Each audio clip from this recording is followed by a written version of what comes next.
Hi guys! Welcome back to my channel. So, this time, I'll be showing you how I do my everyday makeup routine. Ito, ginagawa ko talaga to every day going to work. So, it's really just the basic makeup routine and it's really just simple and hindi ito makeup tutorial. Disclaimer na. Please lower down your expectations kasi hindi ko forte yung pag-makeup. So, if you wanna see more videos like this, please subscribe to my channel. You can see that down below. Hit that subscribe button. But if you don't have Gmail account yet, you can go to www.gmail.com and create an account from there. And then once you've created your account, you can use that same email address when signing into your YouTube app. So if you want to know how I do my everyday makeup routine, just keep on watching. Okay, so first step, ideally, right after taking a bath, that's when I put on my makeup kasi medyo at least damp yung skin ko.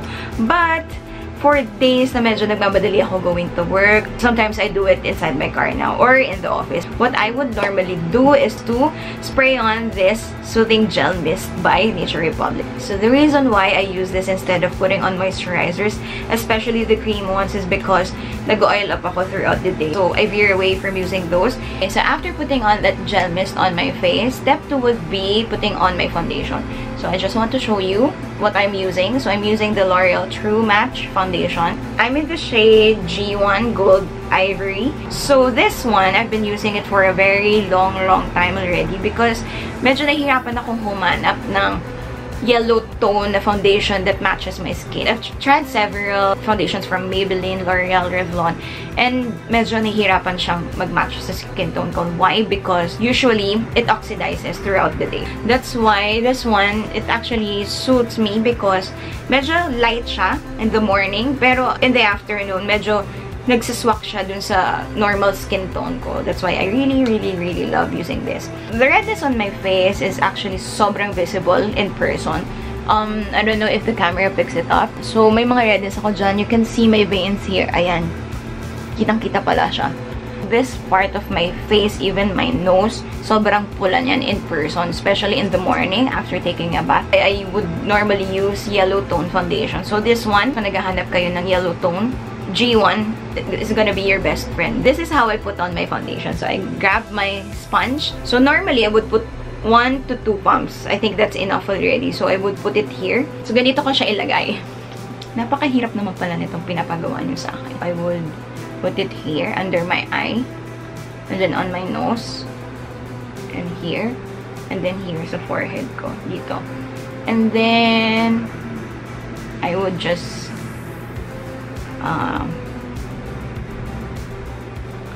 ayan, i-blend ko lang siya. Ito muna yung pinapantay ko under my eyes. And I just blend it upwards. Part here is actually lighter na. Papantayin ko lang siya. Maglalagay na rin ako here. So, dapat maglagay ka rin sa neck para pantay siya. Ayan. So, after putting on my foundation, medyo nawala na yung redness. Although, it shows up rin here and here.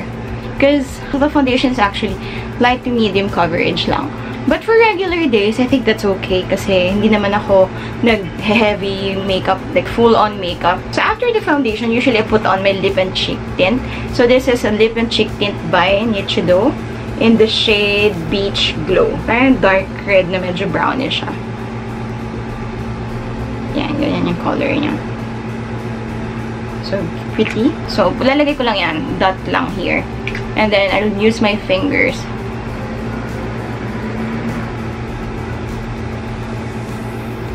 And then, put on the other side as well. It's important to blend it really fast. Kasi, diba, natutuyo siya eh. So, it becomes hard to blend. So, ayan, katulad yan. Parang hindi pantay. Sabi sa inyo, wala kayong matututunan kung makeup tutorial to. Kasi hindi ako ganun kagaling mag-makeup. Medyo this is a little bit redder. So, let's add here. Add lang add hanggang sa buong mukha mapula na. Malalagyan ko lang ng konti yung nose ko para kunyari tisay. Umagang-umaga namumula ang ilong. So, yan. I would use my face powder by Maybelline.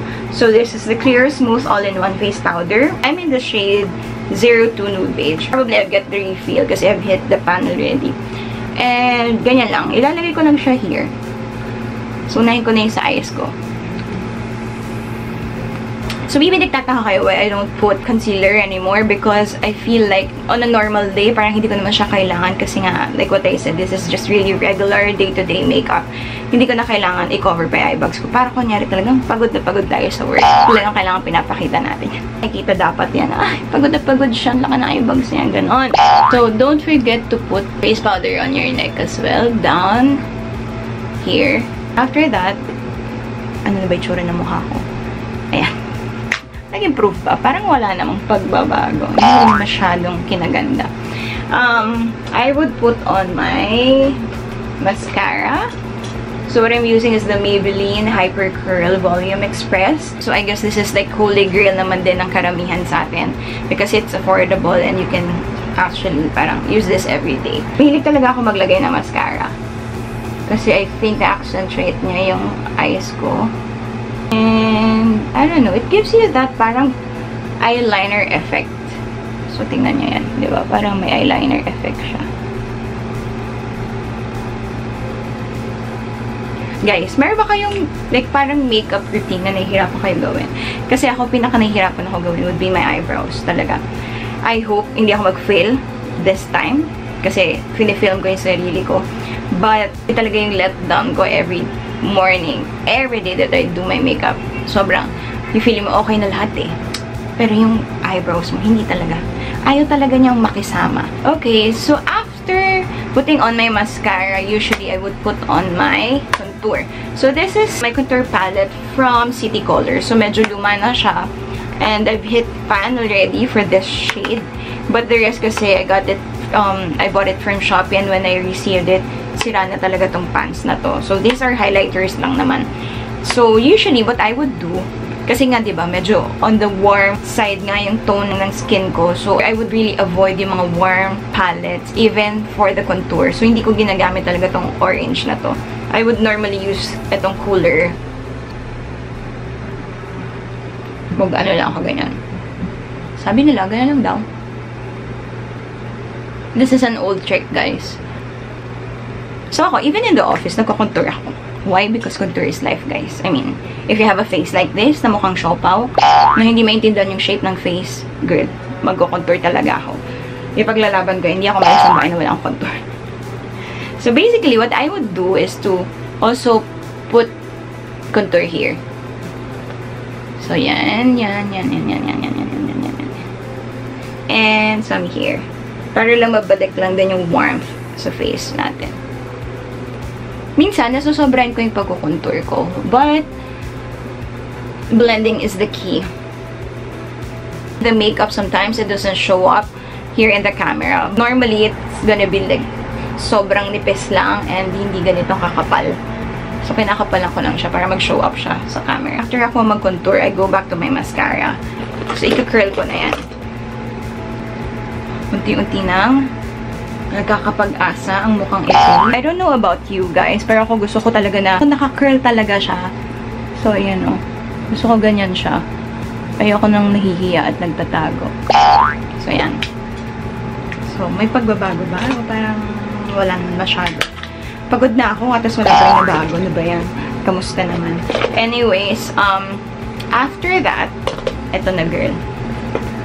Ito na isinusumpa natin. Mag-eyebrows tayo. So, I would brush that. I would use my spoolie. If you see this sparse eyebrows here, I don't really remove it. Why? Because, I don't know. I just like it that way. I would pull that up and I'll start here sa second half. Mahirap, besh. I would just follow the shape. So, there. And then just try to bring that down.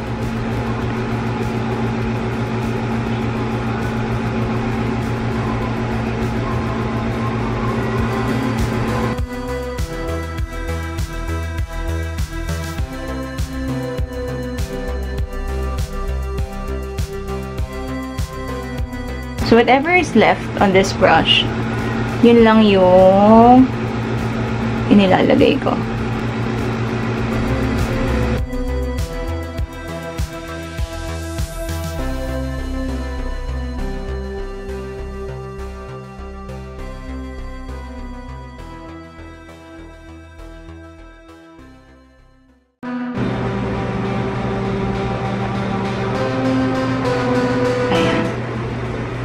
Kapag nakita ko medyo lagpas-lagpas siya, binabalikan ko lang siya ng powder. I think di siya pansin. Hindi talaga ako magaling mag-makeup, guys. Nakikita niyo naman siguro. I'm not trying to be like super galing or something. Honest naman ako, di ako magaling mag-kilay. Usually, after putting on my eyebrow pencil, I would put on this brow tint. So this is by BYS. It's in the shade 01 Caramel. So I think this is the lightest. Start by placing it here muna. Ayan. And then, stroke should be parang pataas. So see, naglighten na siya, di ba? Pa-color na siya ng hair ko.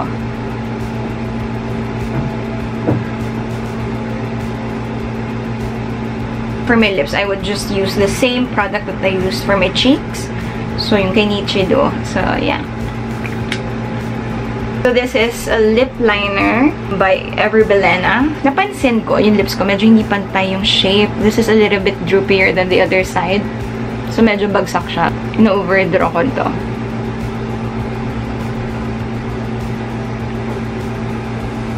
Yan. Para lang magpantay sila.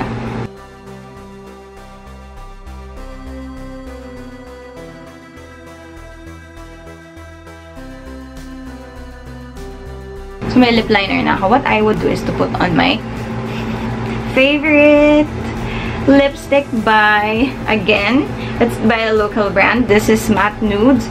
And the shade is Dolce. So, this one is a perfect nude. I really love this. So, I use this almost every day. If not, ano talaga, during weekdays, going to work. Everything na nilalagay ko sa mukha ko every single day. But hindi naman ganito katagal kasi ito, I'm filming. So, ang dami kong kailangan gawin and wala akong mirror in front of me. So, nahihirapan ako mag-makeup. But on normal days, it would take me 5 to 10 minutes. Tapos na ako. So, ito na yung itsura niya. So, may nagbago ba? So, ito yung close-up niya. Look. Konti lang yung contour ko. Ayan. So, ayan na yung itsura niya. Normally pa, maglalagay pa ako ng contour niya sa nose ko kasi insecurity ko yung nose ko. Gusto ko na matangos na ilong. But, hindi na. For this video, hindi ko na siya lalagyan. So, I would put on this Nichido Velvet Matte Lip Cream in the shade Dark Promise. So, medyo dark red siya.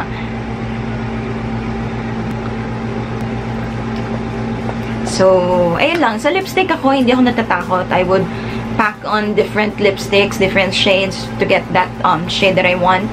So, ayun. Experiment lang din. Try on different products from time to time. Switch from one product to different product para lang makita nyo din yung differences and what would really work for you. I hope I was able to show you guys how I do my everyday makeup. Medyo mahirap lang and matagal. So, if you like this video, please give it a thumbs up and hit subscribe down below. Thank you. See you on my next vlog. Bye!